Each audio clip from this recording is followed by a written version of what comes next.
Hi, welcome back to the channel. I'm Michelle, and today I'm going to be sharing some more homeschooling confessions. So I have a couple videos where I do homeschool confessions. I'll link them up above if you want to see previous ones. But whenever I compile a list, I come and make another video. So let's get right into it. My homeschool confessions. So the first one is, I'm really not excited about teaching my third child to read. So I taught my oldest, I taught my middle, now I'm on my third. I think I'm not excited, or I'm hesitant, apprehensive about it, is because I had such different experiences with my two older children. My oldest child took to reading very naturally, minimal effort on my part, and my second child struggled, and it took us years to get there. So I'm sitting here with my third, and he's just started. We just started all about reading, and I have to say I'm a little apprehensive and not sure which path we're going to go down. The thought of taking years to learn how to read is not something I'm looking forward to, but at the same point, he's ready, he's there. You know, I did kind of wait and hold back a little, but I can't wait anymore. He's ready, it's time to start. And really it was me holding that line saying, okay, are we ready yet? Are we ready yet? When really am I ready to take on that job of teaching him to read? Because reading is really a fundamental skill you need to do every other subject. And when you do struggle with it, or you spend years doing it, it makes other areas harder. You know, you can't do independent work because you can't read.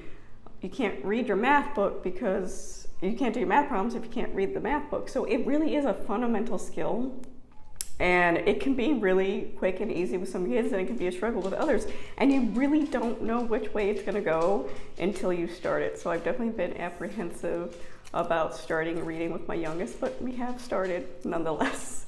Number 2, we have not been doing read alouds this year, and I'm actually really enjoying that. And you know, I do read to my 4-year-old, I do read to my 7-year-old with their language arts curriculum. That's how it's structured.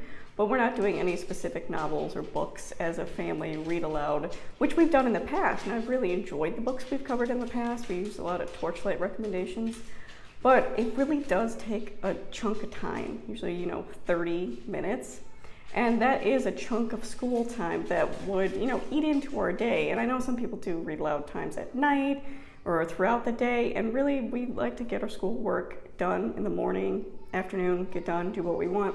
And I've really been enjoying not having to do that specific read aloud time, because I'm not one of those people that enjoys reading aloud to my kids. That's just who I am. I know that's probably like taboo in the homeschooling community, but I'm not a big fan of reading aloud to my kids. Audiobooks are great, but I'd rather just get in and get our stuff done. Number 3, it's hard to watch your kids make the same mistakes in school that you did. And to elaborate on this is mainly in regards to my oldest, because she's very similar to me, how her brain works, how school goes for her. We were doing an art lesson with my 7-year-old and my oldest, and my 7-year-old was getting it very well. One of the benefits, I think, of ADHD is it doesn't inhibit you as much. You don't have the fear of failure as much as a neurotypical person, I think, because you just go for it. And that is really beneficial in art, actually, to not really get all in your head, to just go for it, to not worry about how it's going to turn out. Well, especially in neurotypical perfectionist type A minds, it's harder to do art because it's not looking how you want it to look. It doesn't come out perfect because art is not perfect. It's an interpretation of each person's perspective. And that's kind of hard to get around, and I can see that with my oldest. And one of the reasons I avoided art in middle school and high school and college, I took photography as my art credit, is because of that fear of failure, the idea that when I do it, it's not going to turn out how I want it to, so I might as well not try. And I can see that. In my oldest. She was struggling with the project because her 7-year-old sister was doing so well with it, and it turned out really nice. It wasn't that it was, great, but she was happy with how it was, and she wasn't hypercritical of herself. Well, my 11-year-old, it just wouldn't look like how the picture wanted it to be, and I tried to, explain to her that art is a perspective. It's not just one person's view of something, but I can see the same thought process and blocks happening in her brain. And we do spend a lot of time on growth mindset. When she came home for homeschool in 3rd grade, we spent, the 3rd grade year really focusing on growth mindset, and it's something we continue to revisit just because she needs the reminder. But it's hard because I can see her going down the path of, I'm not going to do this because I don't think I'm good at it, that I did with art. I regret that decision because art is for everybody. You don't have to be perfect, you don't have to be great, but to see them make that same mistake that you did is hard to watch. And you're hyper aware of it when you homeschool. Number 4, I'm really proud of where my kids are academically. Yes, I do challenge them. We definitely have a rigorous homeschool, but how they are as people, I'm really proud of them too. So we were going over a Mint and Bloom election study these past few weeks, and one of the things was talking about push polls and kind of phrasing things in a certain way to get it to sound more believable.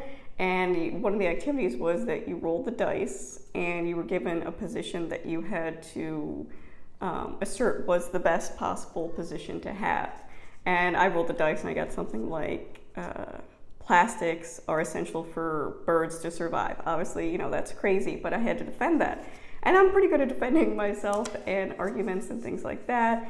And it really, really infuriated my 11-year-old because she's very animal conscious, very climate change. She's very into conservation and all those things. So she's very, very passionate about it. And she got really mad at me about making this argument, so much in fact that she stood up and gave her own counter argument, which wasn't part of the activity, explaining, endangered species, the harm of plastics, oceans, things like that. And it was one of those little glimpses I think you get in homeschooling where you're like, this is the point.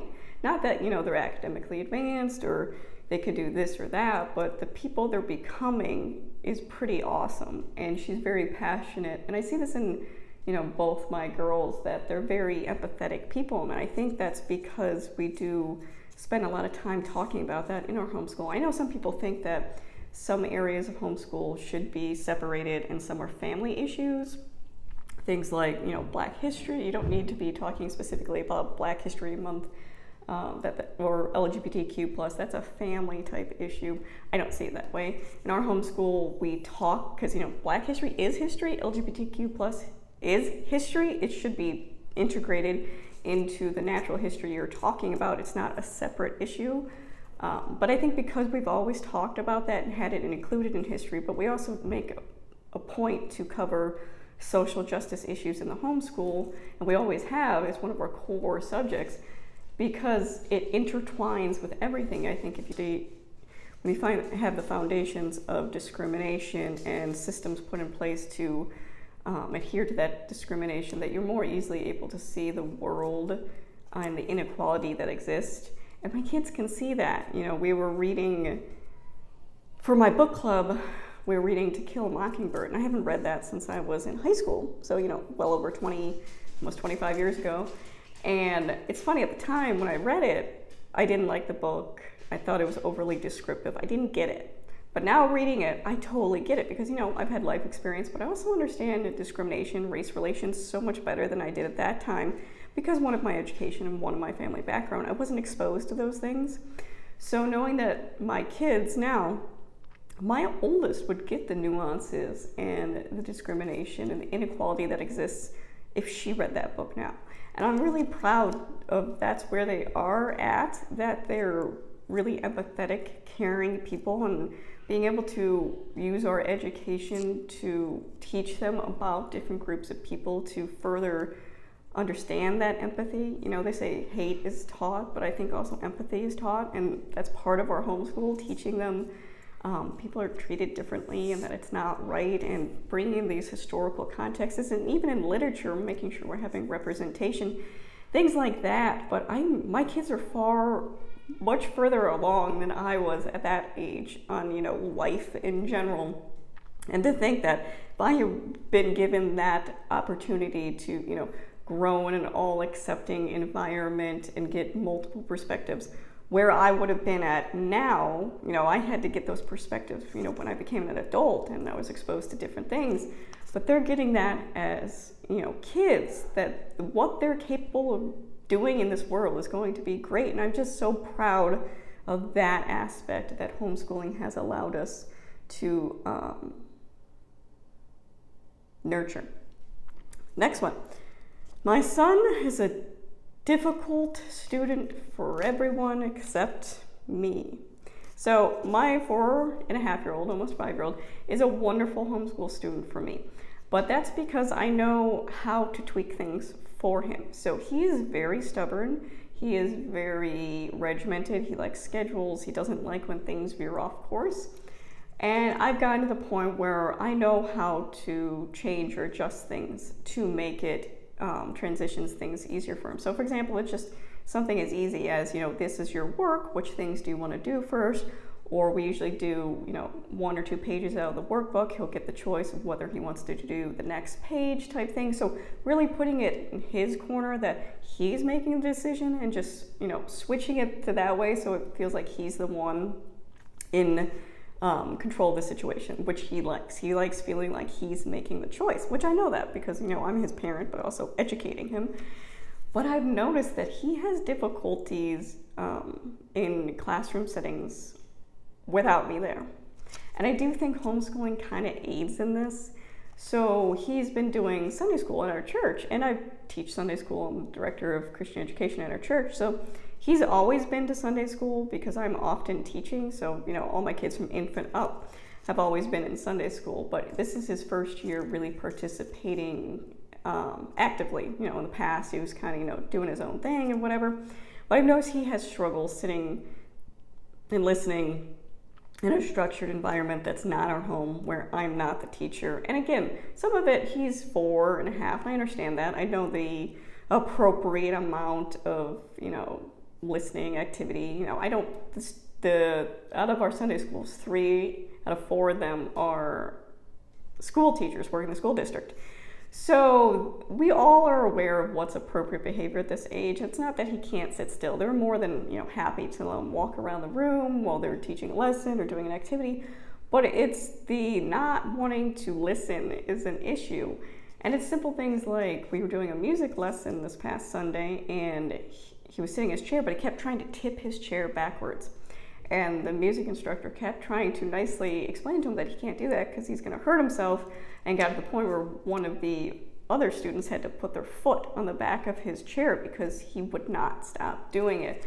So I think sometimes homeschooling hinders our kids in the real world type situations like that, that I can accommodate him, I can make changes, but also if we only have environments where our accommodations, where everything is tweaked for them to make things easier, they do have problems adjusting to outside real life situations. And I think this is true in homeschooling when kids get older, that if they've never faced challenges or they've never had difficulties, if things have always been changed to make things easier for them, they're not going to know how to handle those situations. They're not going to have the coping skills necessary to get through that. And I think it's something we need to be mindful as homeschools, that we are challenging and putting them in those uncomfortable situations, because that's a life skill. When we go out into the world as young adults, people aren't going to bend over backwards to make things easier for you. Your boss isn't going to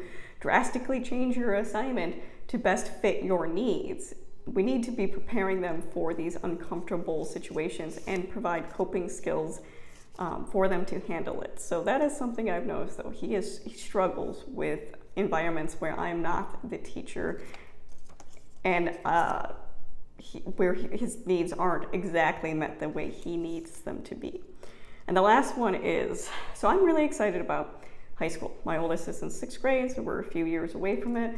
But as we get closer, the only thing that makes me apprehensive is the socialization issue, which again, I think is not given enough emphasis in homeschooling. Everyone says there's many ways to be socialized, but I notice as my oldest gets older, that's becoming increasingly more difficult. And that has a lot to do with the area I live in. there aren't barely any middle schoolers in my area that homeschool, and the ones that do are, far right conservatives. That's not the peer group I really want my daughter exposed to, especially in these years. I want her in an accepting, loving environment, and that's just not their jam. So I'm not going to expose her to that. But especially in high school, like there's non-existent high schoolers out here as well that are homeschooling. Everyone chooses to go to private or public school because, high school is scary to homeschool and it's difficult and it takes work. So parents kind of decide to go that route, which is fine. Deciding the best educational route for your child is important. But I noticed that, especially in some of the books I'm reading about, the adolescent brain, I'm reading about puberty, changes, young adults, all those things, and how important peer groups are. And I think my daughter has, she has friends that are a couple years younger than her. She only has one friend that's her actual age.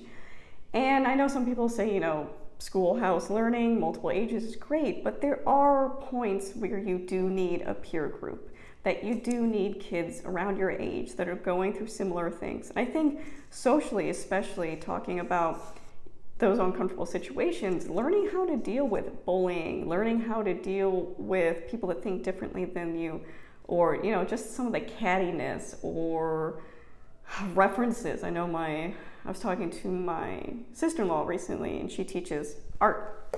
She's a public school art teacher, and she's talking to me about how my daughter had picked up any of the slang that the kids were using now, and I'm like, no, she's not exposed to any of that because she's not exposed to any kids around her age, which is, I think, an issue that needs to be addressed. It's something I'm going to try to figure out and troubleshoot in the next couple of years. Now, I know people give me suggestions like, sports. She has no desire to be in a type of competitive sport. It's not the kind of kid she is.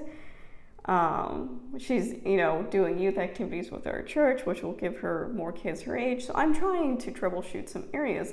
But I think especially when we're talking about in high school, not just, the socialization that you need, because you're kind of pulling more away from your parents, which is completely natural, and more seeking that peer group that relates to you. That's all normal developmental things that should happen, but could be difficult if you live in an area where that peer group isn't readily available. And I've tried doing the co-op thing. Another mom and I run a co-op, and they're all full of little kids. And that's not to say that's bad, but that's the draw. I think homeschooling brings a lot of elementary ages in, but not older kids. It's very hard. My daughter's the oldest in most of the activities, the homeschooling activities we do, and she's only 11. So it can be difficult. And I think especially going into high school, it's not just, that peer friendship thing we're talking about, but I think a lot of your classes too, you need peer discussions. When we're talking about literature, she can discuss it with me, which is great, but I think having other kids' insights, especially when we're picking apart literature, and we're not just going to be reading classics and filling out comprehension questions and taking quizzes. It's so much more than that. You need that peer discussion. You need to have group discussion, which can be really difficult to do when you live in an area that's not readily available, and this particular child does not feel comfortable with online settings. And I think some of that's based on her previous experience using online learning through the school during the COVID years. She doesn't feel comfortable in that atmosphere. So I'm sitting here, trying to figure out how best to that, because socialization is a priority and should be addressed, especially as your kids get older. Not just the once a week meetup, not just, a sports type thing, but real solid friendships that they can rely on in these teenage years, and also having peer groups to have these more real discussions on literature and different topics you're covering in the high school years that, you need more than your parents to discuss things with. So that is something I'm concerned about, that I'm troubleshooting. So those are my homeschool confessions. Again, if you ever want to leave your homeschool confessions down below, feel free to. I love reading everybody's responses. If you have any questions, let me know. If not, thank you for watching.